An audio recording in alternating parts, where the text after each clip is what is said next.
Leading drop, Chinese Taipei, number 9. Well, you have achieved a certain level of stature and superhero status when you can enter a baseball game anywhere on the globe and be introduced by one name. And that is a status, a distinction befitting the Yomiuri Giants closer, Taisei Ota, who is the first player in Giants history to be registered as an NPB active player under only one name. And Taisei's on to try to keep this thing as close as possible for Samurai Japan, which trails Chinese Taipei 4-0 as we enter the 9th. And he immediately goes to 2-0 at the top of the order on the leadoff man, Chen-Wei Chen. Real quick, is there any, how does that work? How do you get the one name? Or have you guys already discussed this and I missed it? We have not, and I'm actually not sure of the mechanics of that. We're gonna have to get an expert on baseball on this side of the planet.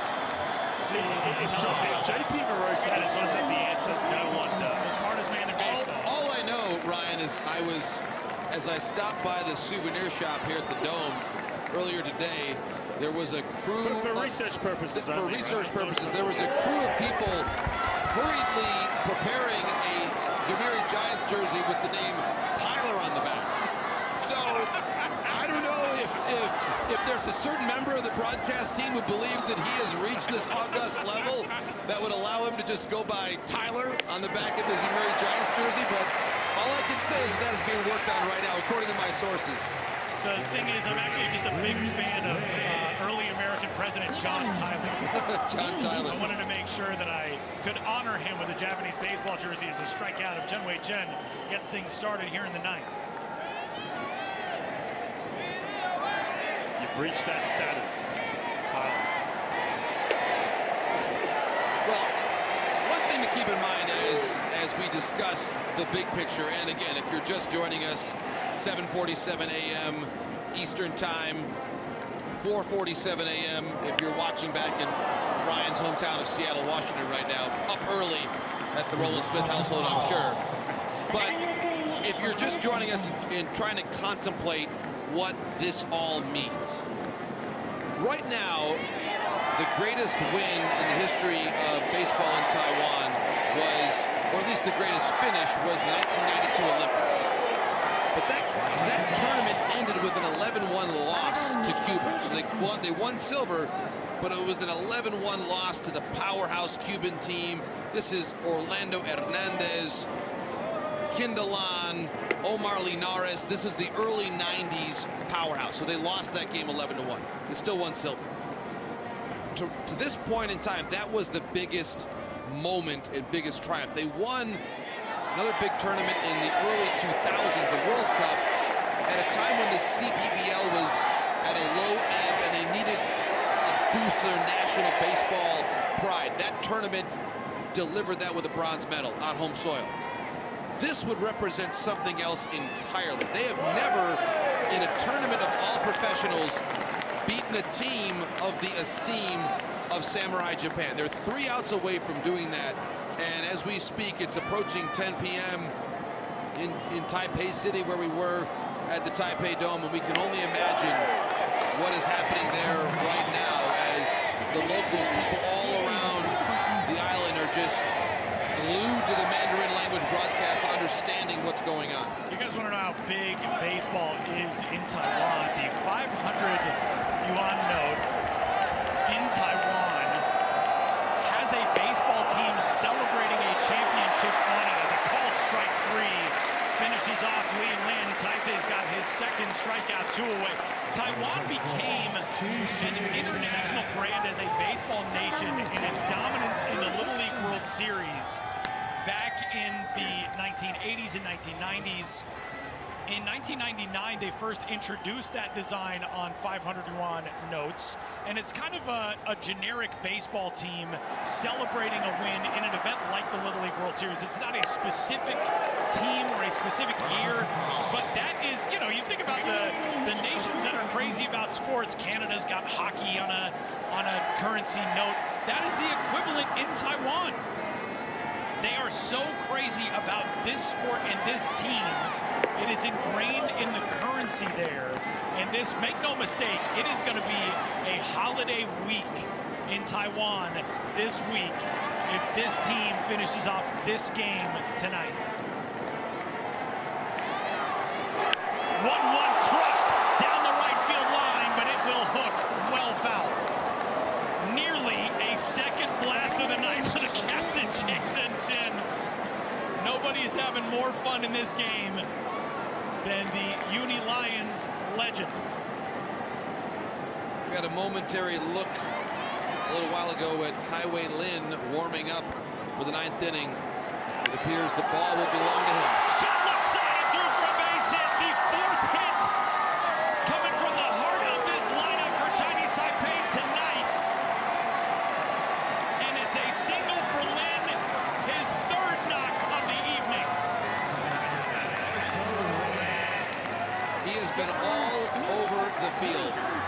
And when you have hit this man's split-fingered fastball, you have done something. Oh, yeah. Taisei is nearly untouchable.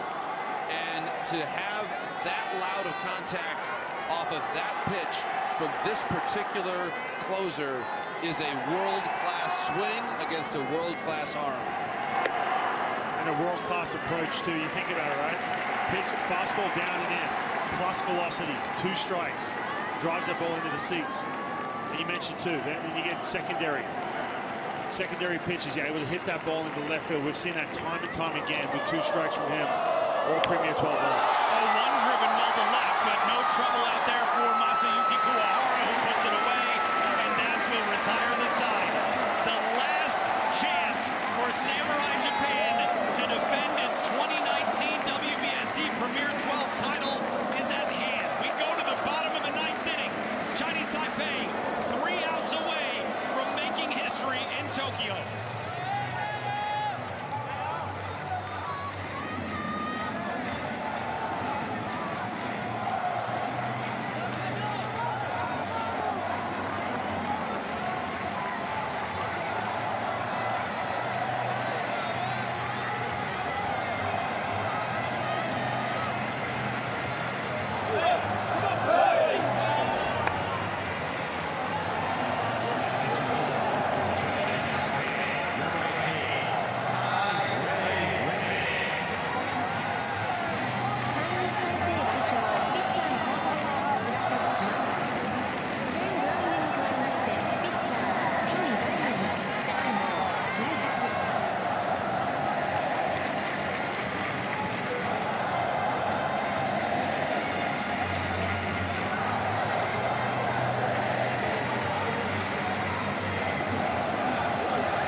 Championship at the senior men's level, and doing it against Samurai Japan in the world #1 home venue. And as we head into the 9th, a new arm into the game for Chinese Taipei. Kaiwei Lin takes over on the mound. Another former Arizona Diamondbacks prospect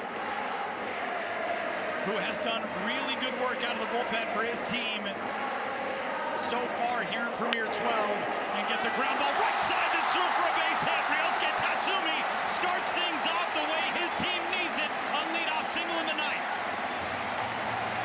Really good swing by Tatsumi. His first base hit of the day, but it's the mark of a really good player that he's able to spark a rally even after a tough start to his day. And now the man who's been in the middle for Samurai Japan all tournament long. Morishita stepping in. And this is that moment when you are a pitcher, regardless, put your stuff aside. You have to zoom in. In other words, you can't think about the situation, the 4-run lead, what if, what if. Zoom in, get strike one, and go to work. First pitch breaking ball misses to Morishita as this crowd has just gotten louder and louder as the innings have gotten later and later. The 28-year-old Lin working with a 4-run lead here in the ninth. Morishita hitless tonight, 0 for 3. Good pitch. Strike slides in there to make it 1-1. Ryan, what does that tell you about being able to go to a slider in that situation? Well, first of all, like I said, I'm talking about zooming in. In other words, you come out of the bullpen, your team's got you to this point. Now it's on you. There's so much weight on their shoulders. You give up that base hit, it gets louder. All of a sudden, you zoom out, and then you dial it in. 1-1, bouncing ball back up the middle. Calling off the shortstop, Chung. Songhua Yue flips to the bag at second for the out, but I am wondering if we'll get a look at this, and we will. It looked, and granted, we're a long ways away, but it looked as though that flip may have gotten Chung's foot to the bag a hair late. And if it did, that's going to put runners at first and second, and it would move the tying run into the on-deck circle. If it did not, and if the foot was there on time, that's a big first out, and it keeps a runner at first. The body language of Jong is good. It seems as though he believes that they're in good shape, but the video will be the truth teller here. Out. Oh man, extremely close. The other thing about that is Jung's foot on the bag on the far side. They have seen enough from the call to confirm it, and a fielder's choice results in out number 1. That's great communication also, Ryan. Songhua Yue calling off Chung and saying, I'll get this, you get to the bag. Yeah, and again, everything starts to speed up, right? So the fact to have the peace of mind, and look, you talk about playing with each other for a long period of time. Their communication, they play with each other a bunch up the middle on this team. But man, what a moment.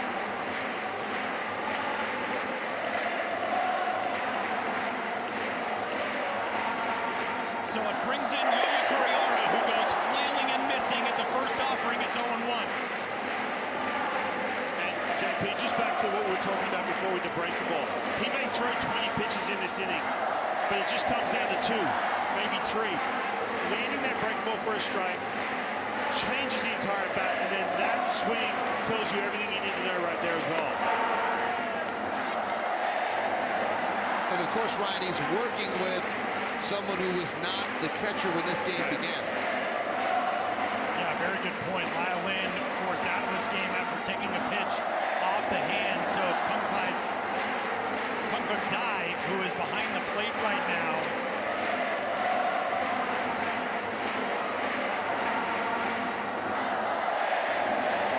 Kurihara, 2-1.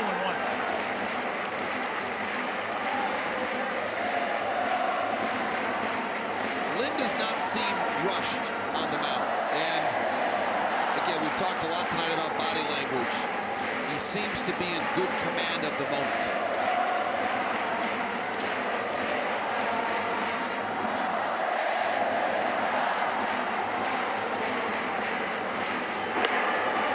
Up and in, 3 balls and a strike. We've been seeing that pitch up in the strike zone get called. All of a sudden that zone feels like it's sliding up. Now, I'm not saying that was a strike. Big at bat right here, though, 3-1. And with the dangerous Shugo Maki on deck. 3-1. In the air, foul, and the count is full. Good fastball there, Ryan, to get back in the count at 93 miles an hour. And challenging, too. That's the biggest thing. Again, sometimes it comes down to just a couple pitches. Land that breaking ball. Feel like you can challenge these hitters inside the strike zone. as opposed to trying to pitch away from contact. That's the worst thing you can do. And Lin is on the attack right now.